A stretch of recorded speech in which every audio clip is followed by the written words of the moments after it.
সন্দেশখালী হোক বা অন্য কিছুই, মানুষ সব বুঝতে পারছে শান্তি সম্প্রীতি যদি না থাকে কোনো রাজ্যের উন্নতি হয় না।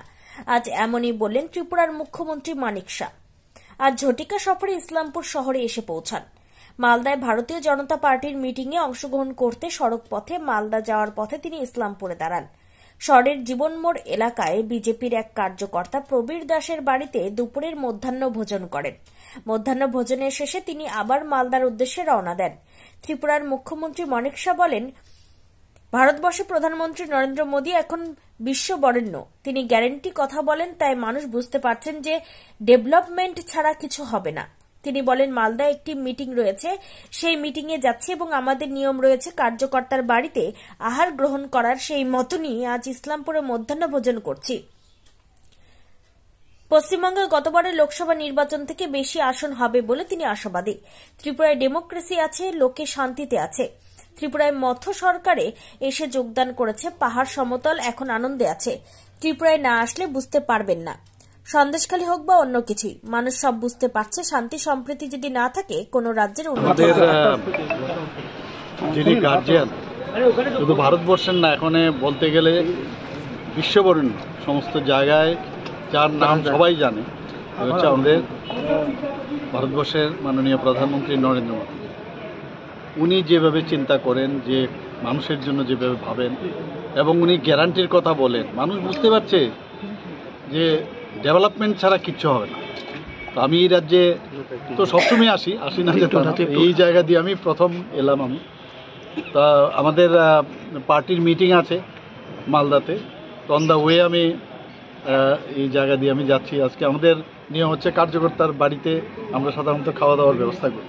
তো অন দ্য ওয়ে এখানে আমার ভাইয়ের এখানে এলাম, প্রবীর বাবুর বাড়িতে এলাম, তো এখানে খাওয়ার ব্যবস্থা করেছে, এখন আবার রওনা দেব। তো একটা কথাই বলবো, এই সন্দেশখালী হোক আর যাই হোক, মানুষ কিন্তু সব বুঝতে পারছে যে আগামী দিন শান্তি সম্প্রীতি যদি না থাকে কোনো দিন কোনো রাজ্যের উন্নয়ন হয় না। আর প্রধানমন্ত্রীজি চান যে সব জায়গায় আমরা শান্তিতে থাকি, আর শান্তিতে যদি থাকে কোনো জায়গায়, কোনো রাজ্য যদি শান্তিতে থাকে, তাহলে ইনভেস্টররা আসে, এখানে উন্নয়নও হয়, মানুষ কাজ করতেও ভালোবাসে। তো সেই জিনিসটা কিন্তু এখানে দেখা যাচ্ছে না। এখন আপনি যেটা বললেন যে অনেক লোক এখন তৃণমূলের এসে জয়েন করছে ভারতীয় জনতা পার্টিতে, সেই কারণেই ওরা মনে প্রাণে কিন্তু মোদিজিকে চিন্তা করছেন, ফিজিক্যালি হয়তো ওখানে আছে।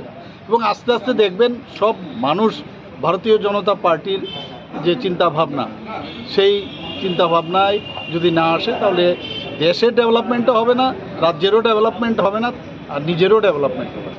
পশ্চিমবঙ্গে 42-এর মধ্যে কত কি আশা করছেন রেজাল্ট? গত ইলেকশন থেকে তো অনেক বেশি হবে, এতটুকু বলতে। এই যে ভারত জোড়ো যাত্রা করেছিল রাহুল গান্ধী, এরপরে দেশের অন্যান্য যারা দল রয়েছে তারাও কিন্তু জোটের দিকে এগোচ্ছে। এখন ইন্ডিয়ার থেকে তো ইন্ডি হয়ে গেছে, এখন আস্তে আস্তে কোথায় যায় দেখুন। আপনার রাজ্য ত্রিপুরাতে কেমন ফল আপনারা নিজেরা দেখেছেন, কোথায় ত্রিপুরা কি ছিল আগে।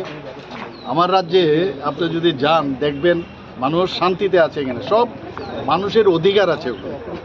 ডেমোক্রেসি কাকে বলে ত্রিপুরাতে আসলে বুঝতে পারবেন, এবং সেটা অন্ততপক্ষে আমাদের গর্বের সাথে আমি বলতে পারি।